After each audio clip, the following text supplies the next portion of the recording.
Welcome back to the Sanders Kitchen. Well, my name is Mike. My wife Pam is behind the camera today, which is a little unusual because she's usually the one cooking. But today I'm doing a very special recipe called fried cabbage. Fried cabbage, a very interesting recipe, very different than what you'll ever see anywhere else because I've looked. And so now I think you'll see it for the first time. So we have a medium-sized cabbage, and I didn't do anything to it because I want you to see exactly how to make this happen, okay? First thing we'll do is take a good sharp knife and cut just a piece off of the top because it was dirty, okay? Throw that away. These leaves right here are loose, so I'm just going to pop them off. And you can save them and make stuffed cabbage, feed them to your rabbit. Some of these leaves may come off, but it doesn't matter. Everybody has got a rabbit, right? Yeah, everybody has a rabbit. So now we have to pull boil it or steam it, whichever you'd like to do. It doesn't really matter. But cutting it to get it there is really important. So if you cut it this way, you're going to lose all your leaves. So you have to cut it right down the middle. Doesn't really matter.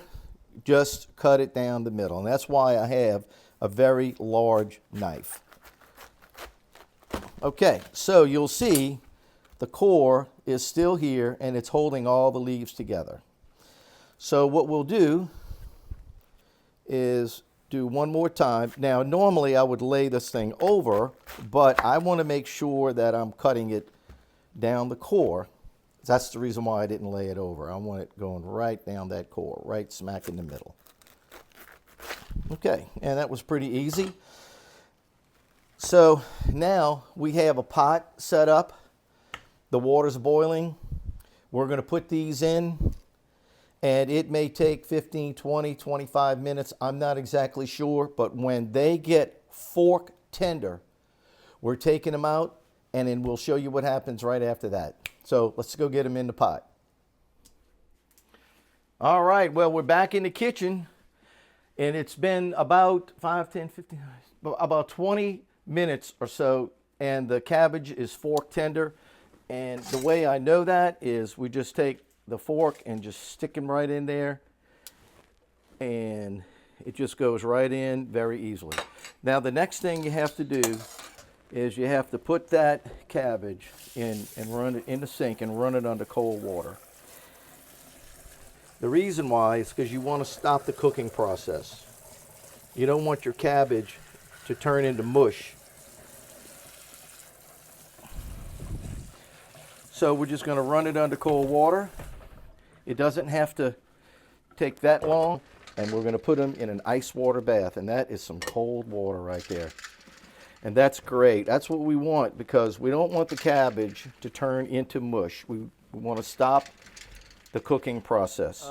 The cabbage is now in the ice water bath, and we're going to leave them in there for a couple of minutes until they get nice and cold. They're doing good. And then when I'm happy, we're going to show you the next step, which is just draining them and putting them on some paper towels, and then we have to slice them. So give me a minute to get this out, and I'll come right back. Okay, you can see I've already taken them out of the pot. I've given them their ice water bath. You know, let me tell you, they were so hot that you can still feel just a little warmth on them, but it's not bad. I mean, you just don't want it so hot that you can't hold it.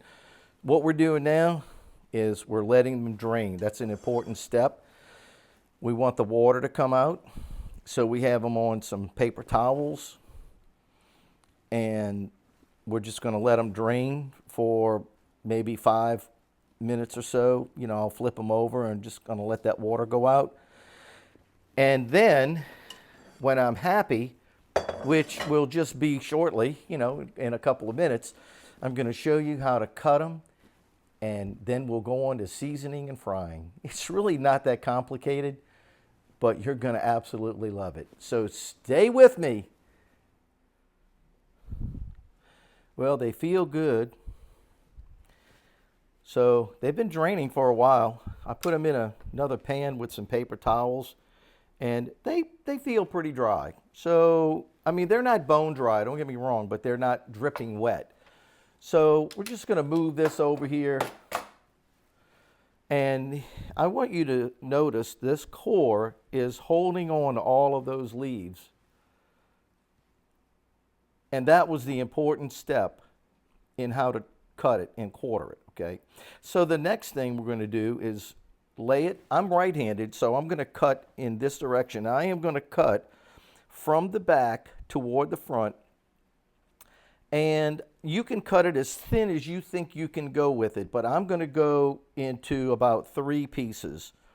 And I'm going to go on an angle that's going to hopefully put me down here at the tip of this core. So here we go. That's the first slice.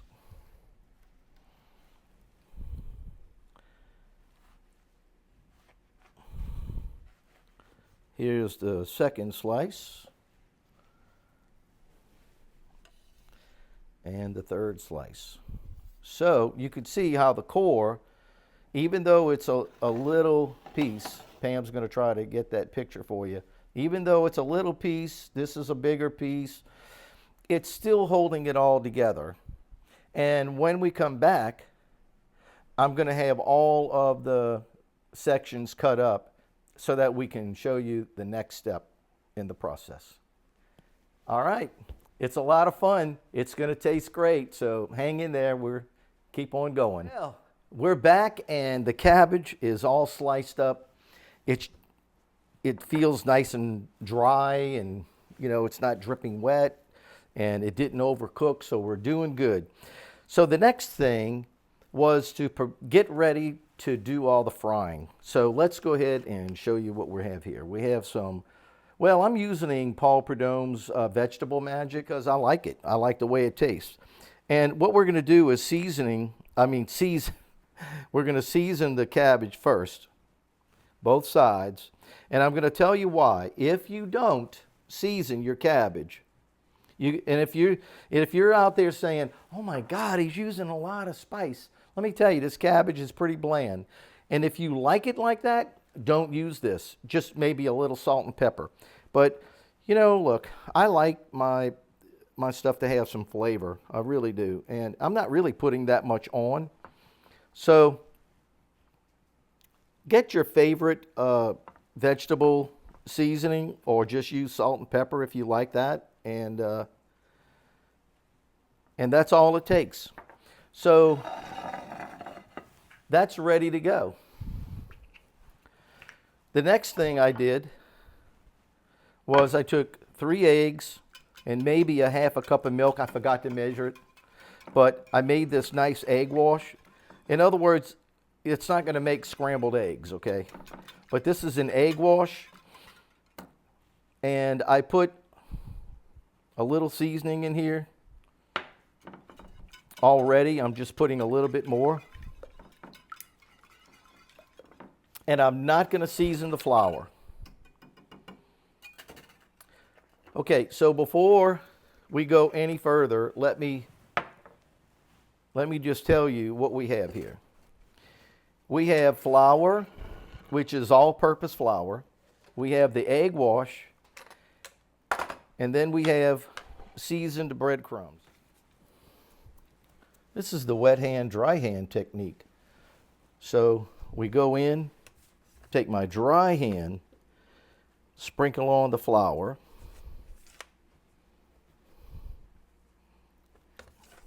Okay. And then shake it off. Then I'll go in to the egg, and now I'll switch over and use my wet hand like that.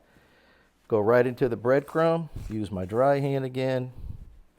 Make sure you have enough breadcrumb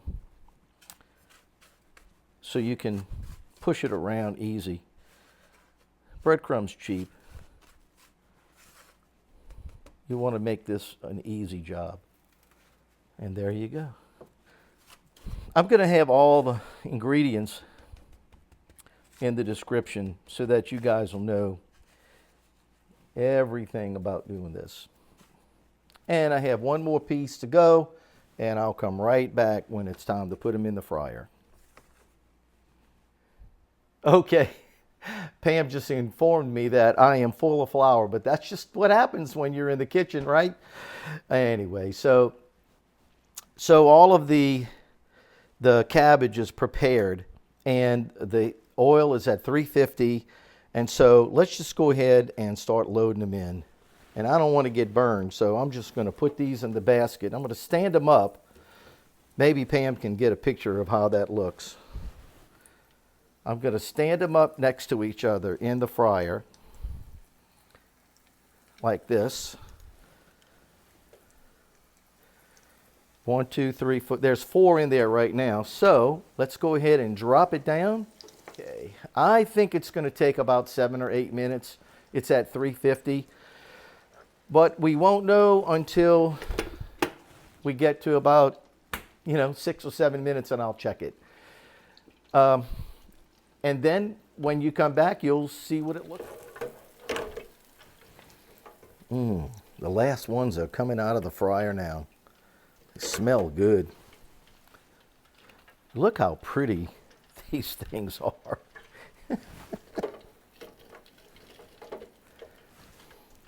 Look how beautiful that is. And we're putting them on a rack with a little paper towel. You don't want to cover these completely because the steam that's coming off of them right now will turn the breadcrumb soggy, just like fried chicken. So anyway, let's get ready to do the taste test, but we got to let them cool a little bit. So we'll see you back in a few minutes. Well, look at this masterpiece. Can you see that? These fried cabbages are awesome. I'm just going to take one right off of here. Look how tender that is. Oh, yeah.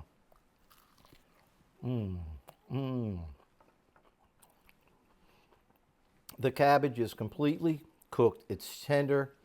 It's so full of flavor. You really have to try it. But Pam and I want to thank every one of you for tuning in to our channel. If you haven't subscribed, please hit the like, subscribe, and the notification bell so that you'll know when we're coming out with new videos. Happy New Year from the Sandra's Kitchen. We love you guys. Bye-bye.